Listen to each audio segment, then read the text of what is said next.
नमस्ते, मेरा नाम आयुषी जैन। मैं मध्य प्रदेश की राजधानी भोपाल से भारतीय जनता पार्टी की युवा कार्यकर्ता, आदरणीय राष्ट्रीय संगठन मंत्री श्री BL संतोष जी और आदरणीय मुख्यमंत्री श्री शिवराज सिंह जी चौहान, मैं आपको सादर प्रणाम करती हूँ। मैं अपने आप को भारत भूमि की सेवा के लिए और संगठन की सेवा के लिए समर्पित करना चाहती हूँ।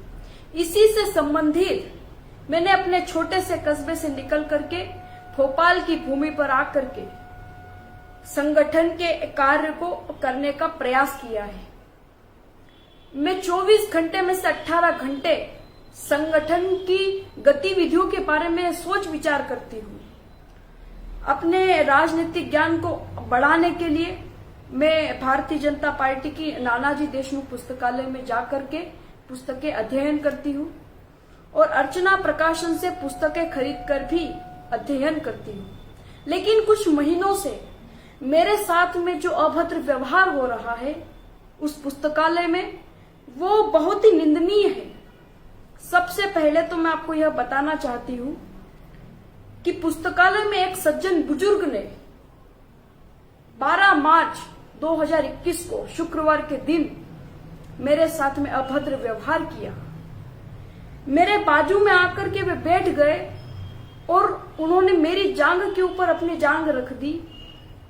कई बार उन्होंने मुझे अपने घर पर आने का भी न्योता दिया और वे यह भी कहते थे कि तुम्हारे पास में मोटरसाइकिल है, इसलिए तुम मुझे मोटरसाइकिल से मेरे घर तक छोड़ दिया करो। और यही डोरी उन्होंने मेरी एक साथी के ऊपर भी डाली है।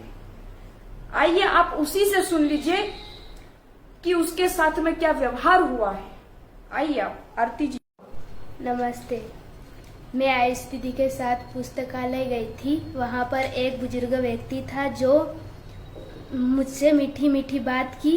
बाद में मेरे से नंबर ले लिए और फिर उन्होंने मुझे घर आने का न्योता भी दिया। फिर कुछ काम हो तो मुझे कॉल करना और मैं तुम्हारे क्षेत्र में ही रहता हूँ। बाद में उन्होंने मेरे को 40-50 बार कॉल किया।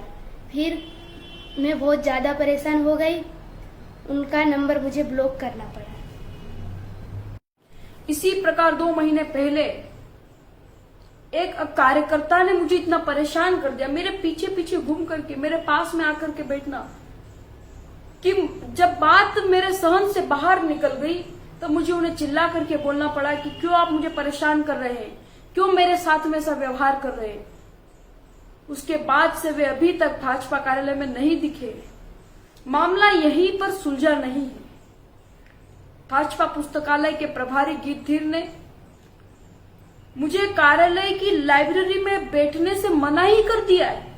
मुझे वहां पर बैठने ही नहीं दे रहे हैं, जबकि मैं वहां पर किसी से फालतू बात तक नहीं करती, ना मैं वहां का माहौल खराब करती हूँ। मैं पुस्तकालय में बैठ करके अपने राजनीतिक नोट्स को लिखती हूँ। परसों तो प्रभारी ने मेरा बस्ता उठा करके बाहर फेंक दिया, जिसमें मेरा मोबाइल भी रखा था और मेरी कुछ वस्तुएं भी थी जो टूटने से बाल बाल बच गई है। मेरी इसी बात की पुष्टि करने के लिए मैं आपसे आग्रह करती हूँ कि जो 12 और 15 मार्च की कैमरा रिकॉर्ड वीडियो है उसको आप पूरी तरह से खंगोले, ताकि आपको भी यह पता लग सके कि मेरे साथ में क्या व्यवहार हुआ है। क्या किसी का पार्टी के लिए समर्पित होना देशद्रोह है, या पुस्तकालय में बैठना कोई गुनाह है, वहां की पुस्तकें पढ़ना पार्टी विद्रोह है क्या? मैं आपसे यह आशा और अपेक्षा रखती हूँ कि मुझे इस संबंध में हर संभव न्याय मिलने की आशा है। आपको धन्यवाद। नमस्कार।